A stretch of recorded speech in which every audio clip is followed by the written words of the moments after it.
Welekan bɛ ne bolo o de ye k'a lase maliyɛn bɛɛ ma nka kɛrɛnkɛrɛnnenya na ekɔli karamɔgɔw bɛɛ ka fara an ka faamaw kan bɛɛ ka fara an ka ɲɛmɔgɔw kan ka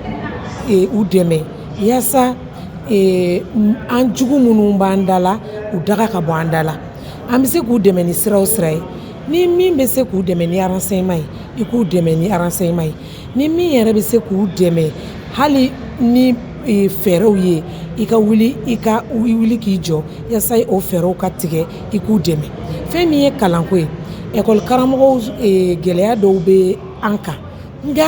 gɛlɛya mana kɛ cogo o cogo ni i bɛ sara ta baara min na a kɛli i ma wajibi ye donc k'a ɲini ekɔli karamɔgɔw fɛ an ka jamana ɲɛmɔgɔw dɛmɛ yaasa u ka se ka fɛɛrɛ sɔrɔ terrorisme ko la a ka ban pewu maliyɛn bɛɛ ka dugawu kɛ mɔgɔ o mɔgɔ i seliko 20 ni tan i ka dugawu kɛ ko gɛlɛya min bɛ Mali kan Ala k'a wuli ka bɔ a kan terrorisme in Ala k'an ka finitigiw fanga se Ala ka se d'u ma kɛlɛ in ka se ka ban n'o kɛra an ka faamaw b'u ɲɛsin ko bɛɛ ma barisa an ɲɛ b'a la déjà an ka faamaw jamana kanu min b'u la u bɛ ka min kɛ kaban u y'an bɔ jɔnya min na an si tun ma sigi ni o ye donc ni Ala nana ni a ka na ye ni terrorisme banna u fɛ sisan ne b'a dɔn u bɛ se k'a ban Ala bɛ sɔn u b'a ban donc an k'u dɛmɛ yaasa a ka teliya n'a teliyara ka ban u bɛ n'u ɲɛsin jamana in jɔli sira wɛrɛw ma n'o tɛ n bɛ misali dɔ di aw ma hali mɔgɔ ka so ni i denkɛ muso ni i denw tɛ ka bɛn est-ce que i bɛ se ka ko wɛrɛ ɲɛnabɔ wa i hakili tigɛ foyi la o kɛlɛ in bannen kɔ an ka faamaw b'o degun de kɔnɔ an k'o de faamuya k'a dɔn k'a fɔ tant que sécurité mana fosi tɛ se ka ɲɛnabɔ foyi tɛ yen nɔ ni sécurité tɛ i na mana mɛn i ka taga kalan kɛ sécurité de bɛ yen i na mana mɛn i ka taga sɛnɛ kɛ i sécuriselen de don diɲɛlatigɛ bi in na a bɛɛ sirilen don sécurité la ni sécurité bɔra yen kalanko de bɛ na taga ɲɛ bɛɛ sirilen don kalanko la degun min ni min b'an ka kalanko la o dɔ ye ekɔli karamɔgɔw ka musomanw ka i b'a fɔ yɔrɔ janyali u ka denbayaw la o ye gɛlɛya dɔw ye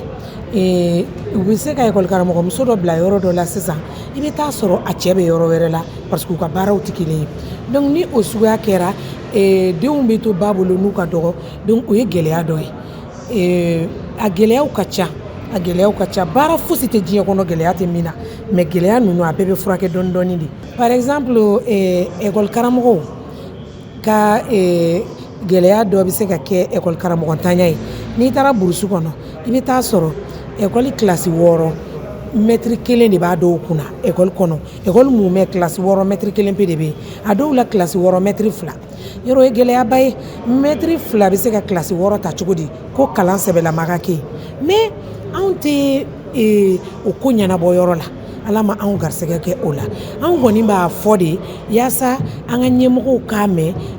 solution ka ɲini u fɛ a la an ka maakɔrɔw n'o ye anmisɛnnin maakɔrɔw ye u ka bonya ta ka da ne kan sen na ko ne kana conférence kɛ ni n ba ani n ka maakɔrɔ n'o ye madame Tarawele Orikatu Gwate n da sera thème min ma n'o ye dɛmɛ juma école dɛmɛbagaw bɛ se k'o kɛ Mali autoritéw ye yaasa ka école lataa ɲɛ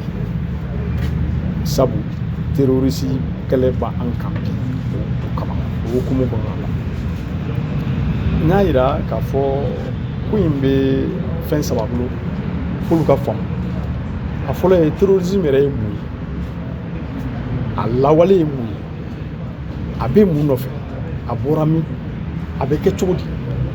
an kan ka mun de kɛ k'a kɛlɛ n y'o ɲɛfɔ ka foli kɛ an ka militaires ye u bɛ baara min na u bɛ yɛrɛ di min na u bɛ faso sauver min na n'u niw ye ni mɔgɔ min ye lakɔlɔsili kɛ i b'a dɔn k'a fɔ komi réalité o tɛ bi réalité n ye n da sera partenariat in fana ma mun de don partenariat kɔrɔ an bɛ bɛn a la an bɛ ɲɔgɔn dɛmɛ ka se niveau dɔ la où an bɛɛ bɛ se ka hɛrɛ sɔrɔ fɛn min kɔnɔ mais ni ye jamana ko de ye jamana bɛ se ka hɛrɛ sɔrɔ fɛn min kɔnɔ n y'a yira k'a fɔ bɛɛ tɛ se ka kɛ école partenaire ye pour que ka kɛ école partenaire ye sariya ye hakɛ dɔw de fɔ f'i ka k'o hakɛ kɔnɔ jamana de bɛ école ta k'a da kɔ la jamana de bɛ politique éducative défini jamana de b'a fɔ n bɛ baara kɛ ni mɔgɔ minnu ye nin condition ni nin condition na et donc n y'olu expliquer et sabanan ye min ye o ye soutien dɛmɛ ye jumɛn ye dɛmɛ bɛ se ka kɛ yɔrɔ jumɛn fɛ je crois que laɲini ye mun ye o niveau la o ye Mali école ka kɛ yɔrɔ ye yɔrɔ min a ka di écoledenw ye a ka di lɔgɔkaramɔgɔw ye ka na école la ka dɔnniya ɲini ka dɔnniya sɔrɔ école kana kɛ siranya yɔrɔ ye o dɛmɛ an bɛɛ kan ka dɔ k'o la ka jamana dɛmɛ o la ka école ɲɛmɔgɔw dɛmɛ o la pour que an ka se ka o école sugu de sɔrɔ an fɛ yan n'an y'o sɔrɔ en tout cas o b'a to min kan ka kɛ min ye avec un système éducatif harmonisé c'est-à-dire a labɛnnen k'a daminɛ jardin d'enfant la fo premier cycle fo lycée fo université k'a kɛ système ye min aérelen don min dayɛlɛlen don ka ɲɛ k'a daminɛ yɔrɔ min na i bɛ fɛ ka min ye i ka fanga n'i ka seko n'i ka dɔnko bɛ se k'i permettre i ka kɛ min ye i ka k'o ye n'an sera o yɔrɔ ma don o don an b'a ye k'a fɔ jamana in bɛ taa ɲɛ sɔrɔ o bɛɛ bɛ laban mun na fo mɔgɔw ka sɔrɔ min bɛ se k'a ko ta parce que o y'a aspect politique ye fo dɔnnibaga ka sɔrɔ min bɛ se k'a ko ta fo jamana ɲɛmɔgɔw bɛ politique minnu fɔ mɔgɔ ka sɔrɔ min bɛ se k'a politique waleya et ani acteurs minnu kan ka waleya o acteurs de